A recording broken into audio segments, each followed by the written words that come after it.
Billy, written and read by Pamela Stephenson. Much has been written already about the chimerical joker known to the world as Billy Connolly.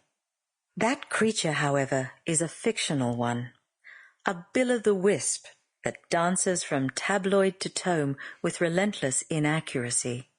Nothing unusual about that.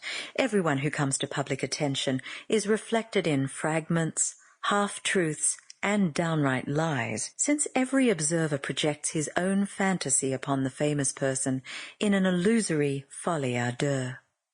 In any case, when it comes to chronicling a person's life, there's no such thing as absolute reality, even if the writer happens to be his wife and a shrink to boot. For every one life there are a million observed realities, including several of the subjects. A stranger caught in a portrait of myself, as Nabokov described the phenomenon, is commonly reflected back to a bemused interviewee. "Who, he?" Billy will shout, slapping down the latest visual or written appraisal he considers is a dark imitation of his former self. Even within families, shared times are experienced differently, coloured by the age, family role, or state of mind of each member. Small wonder, then, that some of Billy's relatives and friends have disparate impressions of the following events. For Billy, reading each chapter after completion has elicited the shock of self-confrontation, accompanied by frequent laughter, occasional fury, and a few precious tears as he painfully re-experienced many traumatic events. Most rewardingly for the author, the process of drawing together the following occurrences and providing insights might well have been a catalyst for his further healing, although Billy will have none of that. "Pish," he cries, "as my old Granny Flora used to say, the more you know, the less the better." Billy's real story is an utterly triumphant one.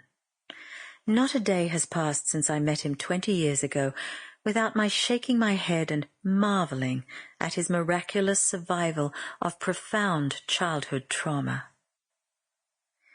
When I first asked the essential penetrating question of how he always managed to summon the resources to turn trauma into triumph, I was hoping for insight and a lucid explanation.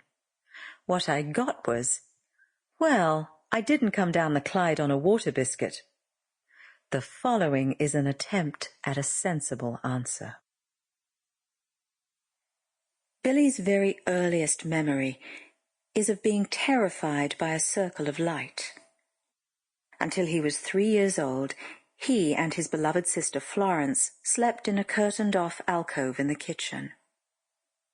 One evening she aimed a mirror reflection onto the wall, allowing it to pirouette and chase him until he screamed for mercy. He'd been born right next to that alcove on the kitchen floor, all 11 pounds of him plopping out onto freezing linoleum. The rage that followed this unceremonious introduction to the world has never left him, and for 8 months he nestled in a wooden drawer with not one Fisher-Price contraption in sight. His family's living arrangements were similar to those of thousands of other inhabitants of Glasgow, a city that had come to be defined by row upon row of late 19th century apartment buildings known as the tenements.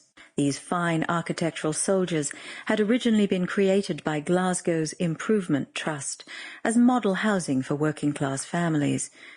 But by the time the Connollys moved into half of the third floor of 65 Dover Street in Anderston, many of them had deteriorated into rotting slums that would need more than a spot of paint to take the bad look off them, as Billy would say. The classically derived elevations in red or yellow sandstone were usually pleasant enough, but inside a dingy central staircase stinking of cabbage and cat piss spiraled upwards to the flats. 2 or more poky apartments were squeezed into each floor, usually with just 2 rooms apiece and a communal bathroom out on the landing. Some families were lumbered with the coffin end or corner apartment, which was even smaller than the rest.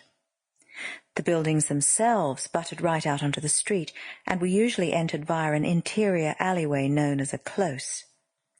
The Wally closes, as some were called, were beautifully tiled. Sample complete.